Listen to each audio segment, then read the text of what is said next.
Xanım xanım kimi olmalıdır, yerini bilməlidir, danışığını, davranışını, böyük-kiçik yeri bilməlidir. Dinləməyin özü ən böyük mədəniyyətdir. Bugünkü gənclərin çoxu bunu bilmir. Bu sözləri xalq artisti Səkinə İsmailova Günəbax verilişində deyib. İllərdir dərsdən əvvəl bu mövzularda danışmışam ki, böyüyə, sənətkarlara hörmət etmək lazımdır. Onları görəndə qabağa keçib salam verməlisiniz.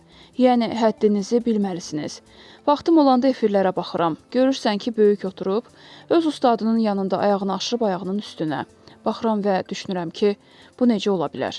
Ailədə valideyninə necə hörmət edirsənsə, ustadına da elə etməlisən.